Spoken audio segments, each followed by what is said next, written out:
2002 Grand Final saw the Warriors take on the Roosters after a dramatic season, with the Bulldogs having all their points stripped for breaching the salary cap after they had won 17 games in a row and eyeing off the minor premiership.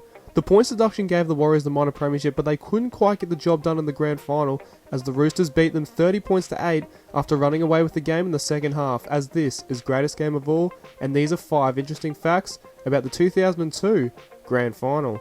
Number 5, there was no pre-match entertainment. The pre-match entertainment is an event in itself on Grand Final Day with some good and bad performances from some of the world's high-profile singers and bands. Billy Idol was scheduled to perform in this Grand Final, but a power outage caused Idol to stall for more than 5 minutes while officials scrambled to try and solve the technical hitch. The performance was eventually cut short in a very awkward sequence.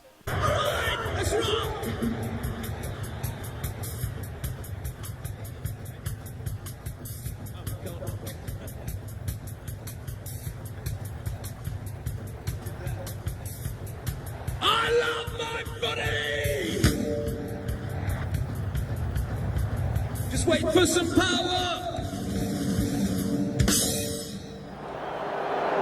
Okay, so Billy Idol not having the best of nights on Grand Final night. Number 4, Luke Phillips played with a busted shoulder. Roosters fullback Luke Phillips suffered from a hairline fracture and tear in his rotator cuff muscle in the lead up to the Grand Final. He didn't train all week and had to get 11 pain-killing needles and 4 needles after the game, as well as a 5-hour operation. He actually further damaged it in the match, trying to stop Stacey Jones from scoring a try.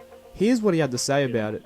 So I needled up for the game. About halfway through the game was actually when Stacey Jones scored that really good try. I sort of reached out and landed on the shoulder, and it, basically what happened then is it took a big chunk of bone off, so the actual shoulder stopped working. It was physically impossible to actually lift it. So the remaining sort of 25 minutes, I was stuck it and weaving as much as I could, because I couldn't actually use my arms.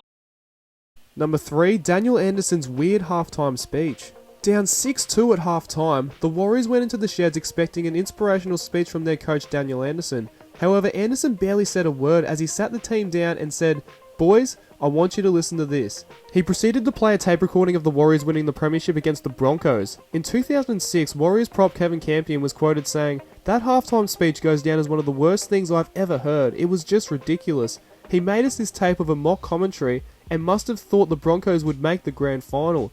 It starts playing, welcome to the 2002 Grand Final, the Warriors versus the Broncos. I flipped out and thought, what is this?" The interesting coaching technique didn't work for Anderson, as his Warriors would lose the second half 24-6 and lose the match 30 points to 8. Number 2, Ricky Stuart becomes the youngest coach to win an NRL Grand Final.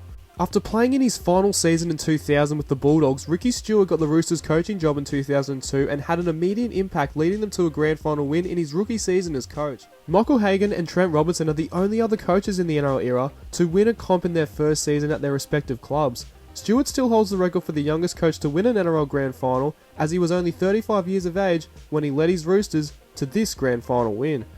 And number 1, it was the first Sydney team to win an NRL Grand Final. 1998 was Brisbane, 1999 was Melbourne, 2000 was Brisbane, and 2001 was Newcastle. And finally in 2002, the Sydney Roosters won the Grand Final, becoming the first Sydney-based team to do so.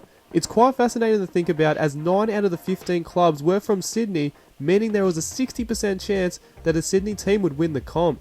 Sydney teams have won 12 out of the last 23 Grand Finals that have been played thus far, with the Roosters winning 4 of them. So, what did you think of our list? Let us know your thoughts in the comments below, chuck us a like on Facebook and this video, follow us on Instagram and subscribe to our channel for more Rugby League Countdowns.